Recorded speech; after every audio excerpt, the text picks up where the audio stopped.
I promised that I would do this resume review and walkthrough. So I wanted to go ahead and get this recorded for you guys so that you can see from a recruiter's perspective sometimes what it is that we look for, especially those who handle resumes. And then I'll touch on some quick points about applicant tracking systems and when you upload your resumes. So I'm going to go ahead and share the first resume, which is the original copy of what I was sent from one of my clients. So let me get that shared. Okay. All right. So this is the resume. The contact information and name has been changed to increase confidentiality so that you don't exactly know who this is. But she is someone, this is a resume of someone who I did do a revamp for. So first thing, this space that's between her contact information and where her resume actually begins. For me, I am a resume snob. I believe I told you guys that before. So aesthetically, it has to be pleasing for me if I'm going to spend time looking at it. Also, for her name to be in the header means that it's just repetitive. I don't like that. I told you the space. She does not have a professional summary, and that's usually the spot at the top. We used to call it objective. That's kind of where you get to sell yourself, talk about yourself really briefly about your experience. You should consider that the part of your resume that brands who you are and what you're going to bring to the company you're applying for. Let's walk through this resume.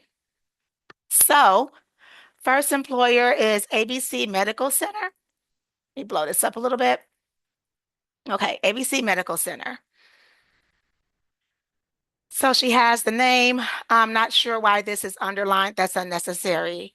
I like that she has her title italicized. You can kind of see the difference. What I do not like, and when I say see the difference, I mean between the company, the location, her job title, and the date. All of those things are necessary when you're doing your resume. What I do not like is the significant number of bullet points. This is way too much information, and it's giving me tasks rather than giving me actually accomplishments and highlighting what it is that she's done in this specific role. So there's no measurables here. There's no KPIs. It's really just talking about each one of the tasks that she did. And we already know if I'm recruiting for this role, I already know what tasks I need the person to be able to do. What I would like to see is what they've accomplished by doing the tasks, if that makes more sense. Also, you can list the tasks. I think her action words probably need to be a little bit better. Also, if you're going to list it this way, I don't need every single thing, but maybe highlight what was most relevant. And again, give me some measurable information. Include some of your successes, your wins, things that you did in this role that set you apart from somebody else who may be applying. That's the first part. Way too much information. This second bullet point is for General Hospital and Children's Hospital. Same information here.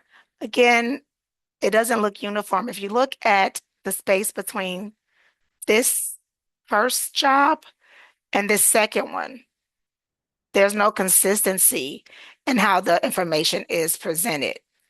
You see, there's a lot of space here, whereas here, there's simply a enter to get down to the next spot. So that's another thing that presents a red flag for me. Also, the space between the location. Okay, so that's one.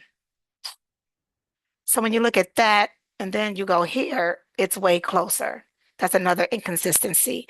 You need to make sure that your information is presented in a consistent manner. Okay. So again, here we are with all of these bullet points. A lot of bullet points. This is a lot. 1, 2, 3, 4, 5, 6, 7, 8, 9, 10, 11, 12 bullet points. And because it's so much information, it's spilling over to the other page.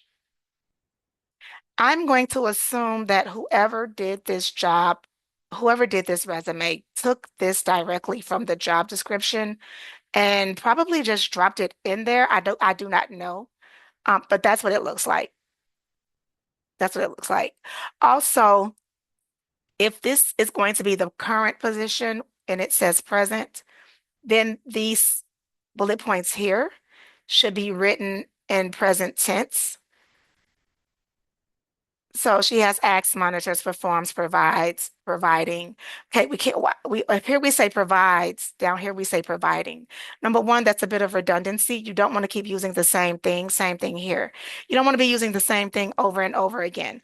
But then the other question is, why down here is she monitoring, but up here she monitors? Same here.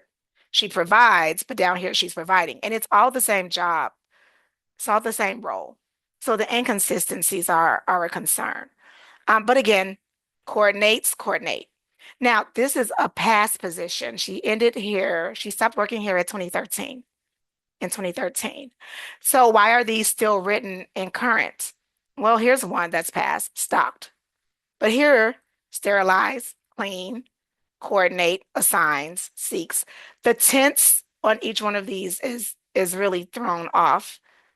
That's another thing with the inconsistencies. Okay.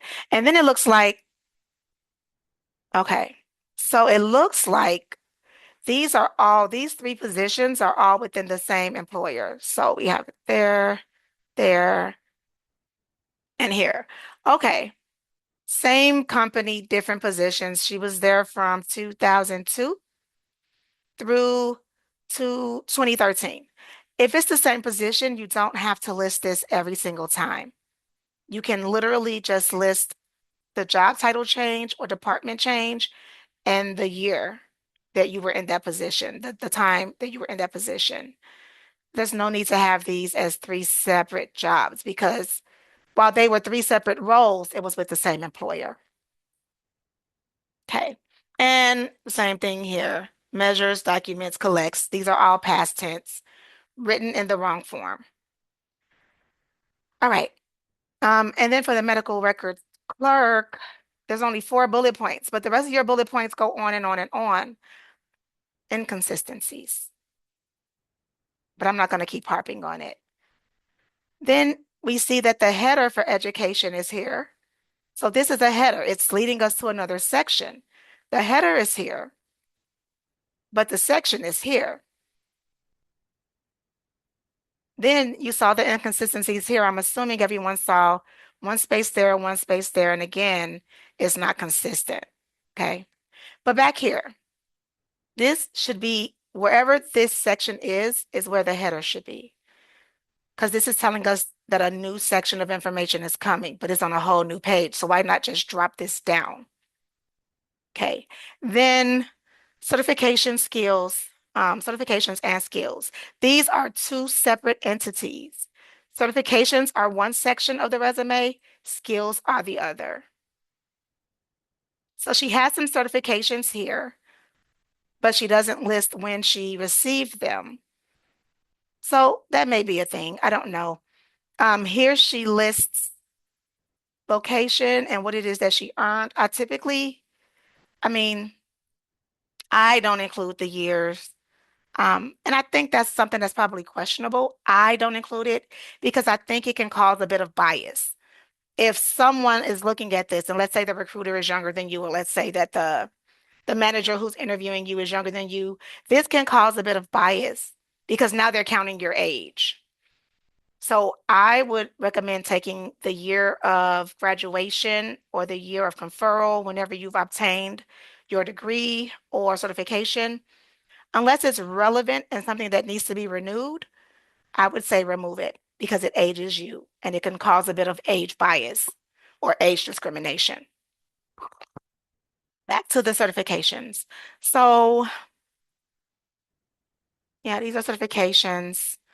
Um, these two things and doing my research because it doesn't tell me what these are. But what I found is that these are essentially the same exact thing. They're like medical records, some kind of medical records information system that hospitals use. And they're pretty much the same thing. They collect and keep the same type of information. So It's not necessary to have these two things separate. But what I'm seeing here, it looks like is more so things that would be certifiable, and this would be something that's more so a skill. So she didn't, there's a lack of soft skills. You have all the bullet points, but you're not talking about any of your technological skills or systems skills or soft skills or what I like to say are people skills. None of that is here. And you say this is where the skills section is, yet it lacks skills, right?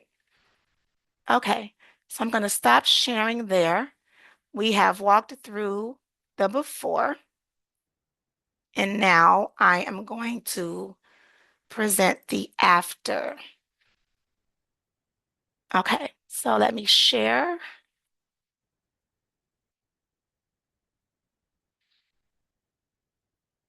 All right, so this is what I presented her with.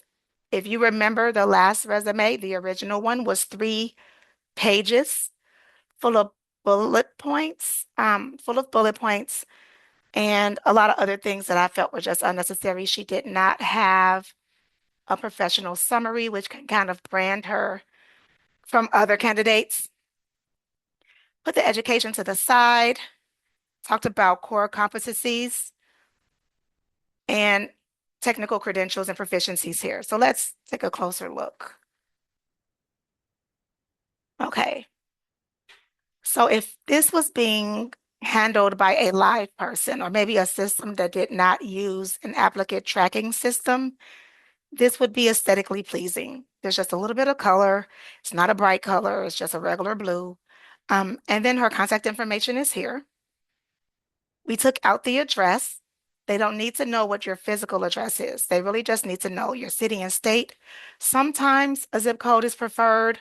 I do not like putting in zip codes because I think that that opens up the door for them to be nosy and go exploring to see what kind of area you live in. That's none of their business. So I do not put zip codes, but I will put city and state. Okay, email address, make sure that your email address is one that is suitable for employment or professional activities. If you have something that's inappropriate, I would say create a new one with just maybe your first name, first initial, last name, and maybe the year that you were born or whatever you choose. But it should be something that reads professional. Here is her professional summary. I talk about her years of experience in healthcare, working as a healthcare professional. And I talk about all of the key things that she did within her tenure and the things that she's experienced in. So that's the professional summary. Remember, she didn't have one. Then her experience. So that's the first job. We have the dates, we have the job title, and we have the location. Now, if I wanted to take it a step further, I could highlight this and italicize it. It's not necessary, but if you wanted to just add something a little extra, you could. Okay. And then I've reduced that number of bullet points. I think we had 12 or 15, I don't remember. But now I've tightened it up a little bit more to streamline what the experience is that she's going to be speaking about. I added a number in here. I gave them kind of insight into what her workload was when she was handling patients. So up to 20 plus patients. That lets them know that she's able to multitask and assist up to at least 20 patients, if not more. I don't have access to her KPIs.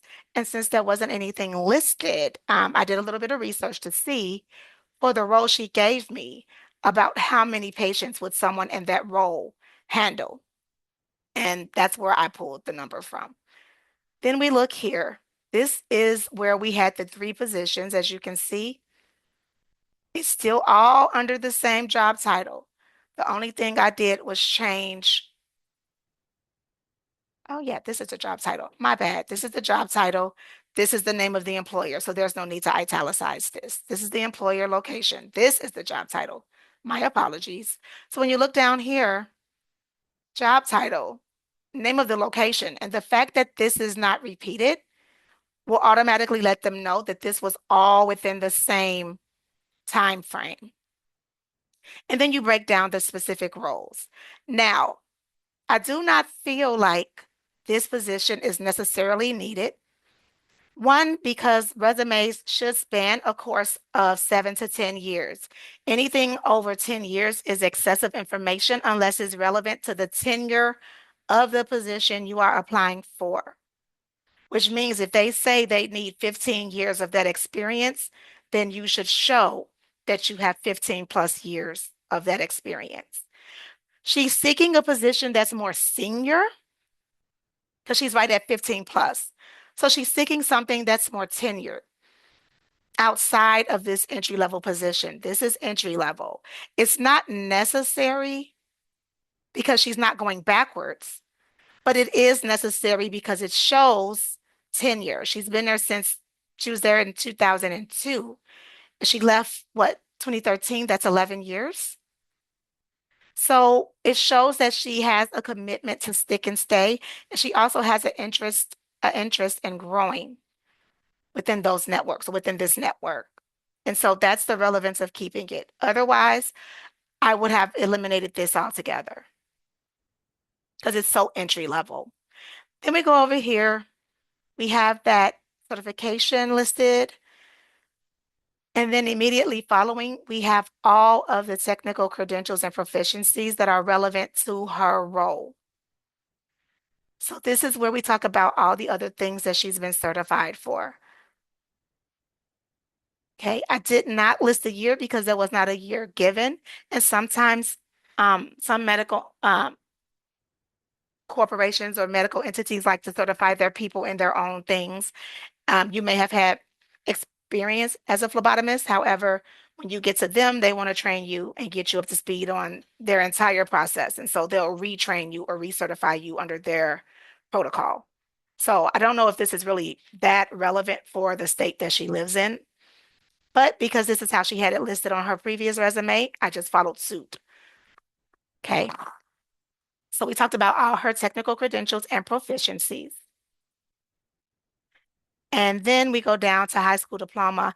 I don't think this is needed. However, I'm going to keep it there because she did have it on her resume. But as you see, I don't have the years because we don't want to have any kind of discriminatory bias previews of her resume and making judgments about her abilities before she gets there. And then core competencies. So this is where her skills would go. These are those systems that I told you about that were similar. So I put them here. And then we talked about everything she's done in these positions wrapped up into this list. So here are her skills. Here are her soft skills and her technical skills. People-centered care and support, sterile processing and inventory control, team collaboration and staff training, problem solving. All of these things can span across all of these positions. So that's the relevance of having them listed here. So we've gone from 3 pages to 1. I'm going to stop sharing and then we'll do a side by side just so we can see really what the difference is. Okay, I'm going to share. All right. So in case you forgot what the first one looked like in comparison to the new one. So I still grabbed relevant information, but it's more concise. It gets straight to the point. This is page 2. And that's the bottom. Now, if I wanted to, I could add more measurable information in or more wins or successes, but it's not necessary. This gets straight to the point. So that's the before and that's the after. Okay.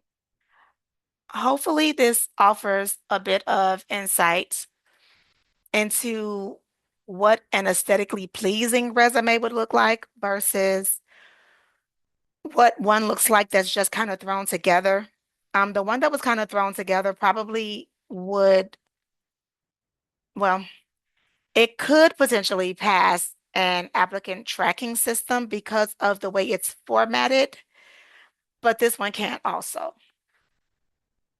It also just depends on the system.